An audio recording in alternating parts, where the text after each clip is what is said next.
Okay, so alright, back to reality. Eto na, para po maipasok natin yung mga video natin na ganito, mga walang kwenta, ay di magpa-joke-joke na naman tayo. Nang walang kwenta. Joke number 1. Yung joke na nag-uusap baduy. daw itong Pero, mag-ina. Yamot na yamot na daw itong nanay sa kanyang anak. Sabi daw Okay, niya, meron daw itong ikaw naman anak, ang mag-ina mo naman. nag-uusap. 1 to 10 lang, Sabi daw hindi ka pa nitong, marunong magbilang. nitong nanay. Sabi daw nitong Ito talagang, inosenteng anak ano, Naku ang naman si bobo-bobo talaga nanay, ng sabi niya, tatay mo, sabi ako, niya ganun, ako, hindi. Ay, bopol, sabi niya ganun. Mas engot naman, mas bopol naman si tatay, kasi narinig ko kagabi, nagbibilang, sabi niya, tama na inday, hanggang 3 lang ang kaya ko.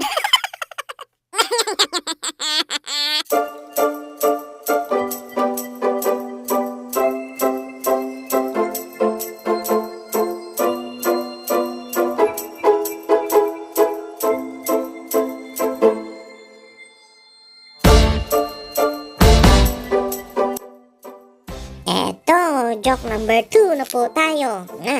Nag-uusap daw itong magkaibigan, si Cardo at saka si Kanuto. Pinag-uusapan daw nila yung kanilang kaibigan. Sabi daw ni Cardo pare, alam mo, may pagkaang-ang din talaga itong kaibigan nating si Corino.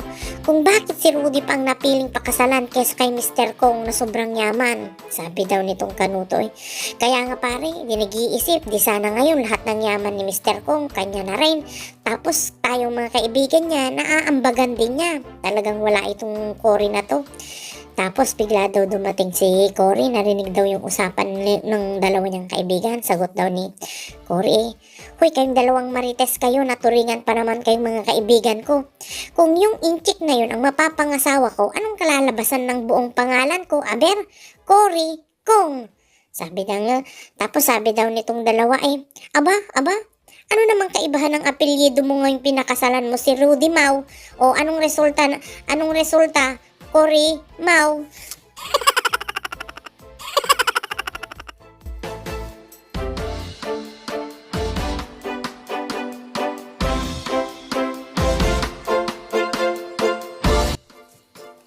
Eto daw, sunod-sunurin na natin.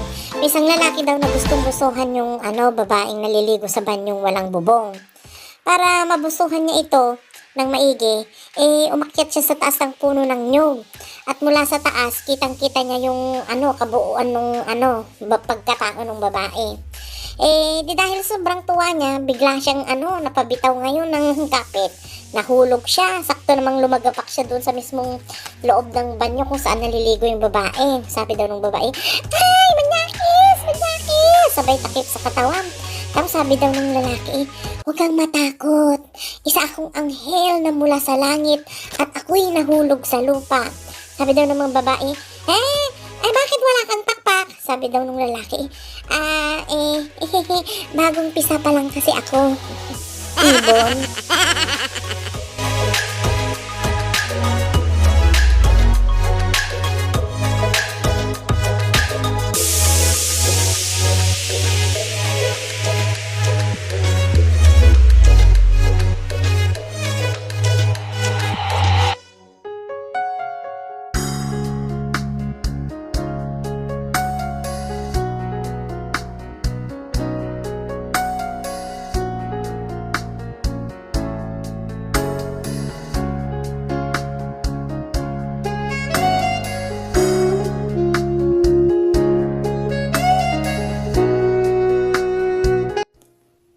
Eto pa ang kasunod, bago kayo antukin sa music. Eto daw yung magkumpare, nag-uusap daw. Sabi daw nitong yung kumpare Mare, todo ba yung nabalitaan ko na wala na si pare ko? Sumagot daw si Mare, oo pare, totoo yun. Katunayan, nasa punerarya siya ngayon. Sabi daw ni pare, Mare, nakakalungkot naman, nakikiramay ako. Sagot daw ni Mare, hirap pare, pero kailangan kong tanggapin talaga na wala na si kumpare mo. Sagot daw nitong kumpare Mare, ganito na lang. Pwede bang ako na lang ang pumalit kay pare kung hindi mo mamasamain?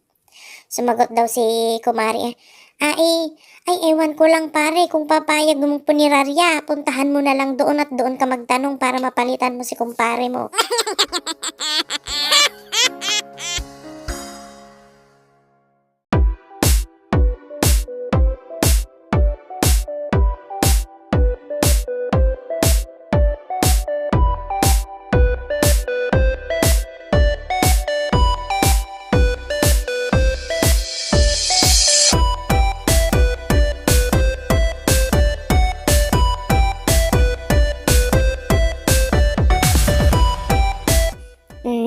medyo nakaipon-ipon po tayo ng mga konting jokes ngayon.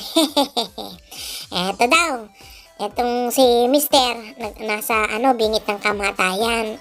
Nasa huling habilin siya ng kanyang, naghahabilin siya ng huling habilin sa kanyang misis. Sabi daw niya, asawa ko, kung ako'y mamamatay, gusto ko mag-asawa ka ulit ha, sabi daw niya. Sabi daw nito, at ang gusto kong maging asawa mo ulit ay si paring Kanuto. Siyang gusto kong maging asawa mo ulit, sabi daw nitong misis. Hey, ano ka ba naman kung ano-anong pinagsasabi mo? Teka, bakit ba gusto mong si Kanuto ang maging asawa ko kaaway mong mortal yun? Bakit siyang gusto mong mapapangasawa ko? Sagot daw nito, Mister. Siyempre, gusto ko siyang mapangasawa mo kasi gusto kong makaganti sa kanya. Gusto ko rin siyang magdusa na gaya ko.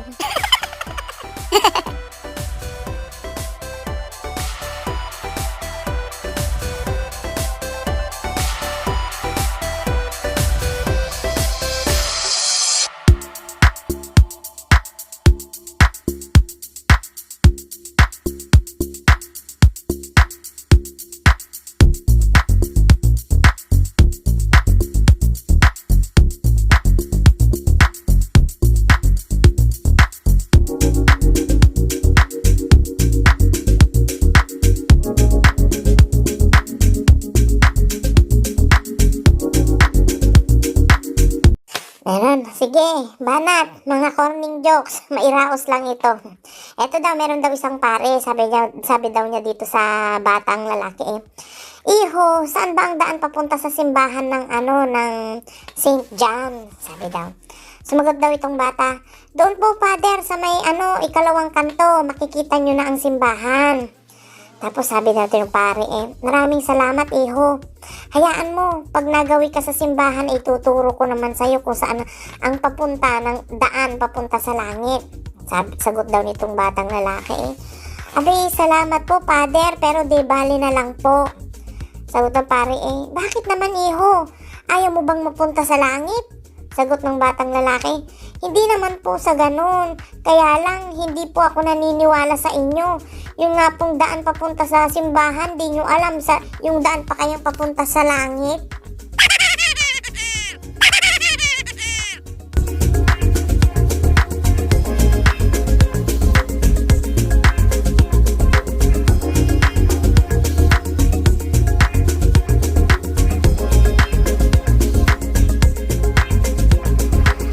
Eto, nag-uusap daw tong mag-asawa. Sabi daw ditong misis Mahal, nung hindi pa tayo mag-asawa, sinong nagmamasahe sa'yo kapag ka sumasakit ang ulo mo? Sagot daw ni Mister Wala.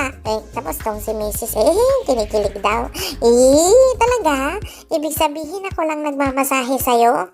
Sagot ng Mister ay oo naman. Kasi nung hindi pa kita naging asawa, di naman sumasakit ang ulo ko.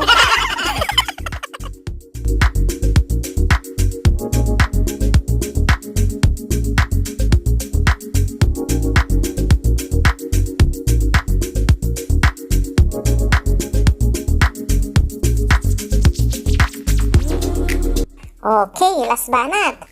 Ito daw, nag-uusap daw itong doktor tsaka yung si pasyente na si Kanuto. Sabi daw ng doktor Kanuto, anong gagawin mo kapag lumabas ka na dito sa mental hospital? Sabi daw ni Kanuto ay, doktor, titiradurin ko po yung buwan. Sagot ng doktor kung ganon, hindi ka pa pwedeng lumabas. Mag-extend ka pa dito ng 4 na buwan. Pagkatapos daw ng 4 na buwan, eto na naman yung doktor.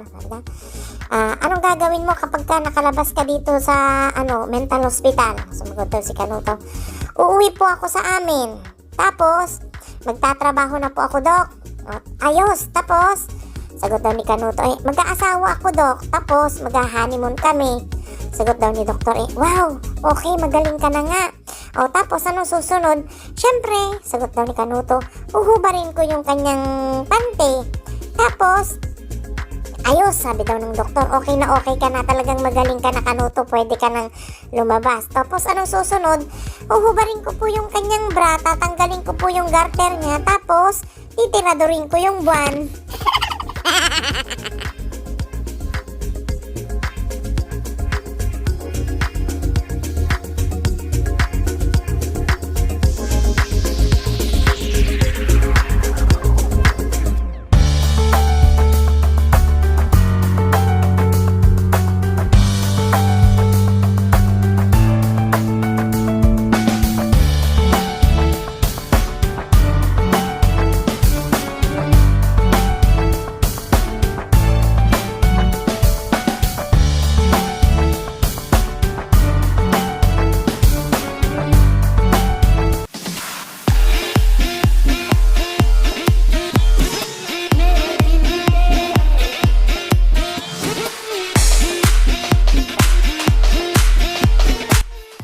Ito pong mga video kong ito ay video ko pa nung umuwi kami ng Pilipinas. Baka sakaling namimiss nyo ang Pilipinas, pagtigaan nyo ng tingnan ng Bukay Rain. Ito po ay kuha ng papunta ng Ilocos region. Ayan, kita nyo naman ang daming mga malunggay. Malunggay pa lang sa tabi-tabi. Ayan, very tawag dito. Well, yung ang sarap sa ito naman, ito yung braids sa Magapit. Ito yung isa sa mga longest braids naman na product ni Fem. Ayan, sa sa Magapit Braids sa Cagayan Valley.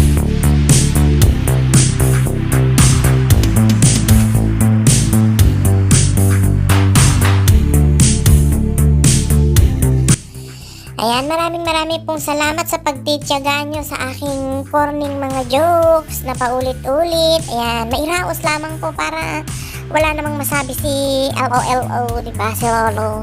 Ayan, maraming pong salamat sa inyong walang sawang pagsuporta. God bless us all.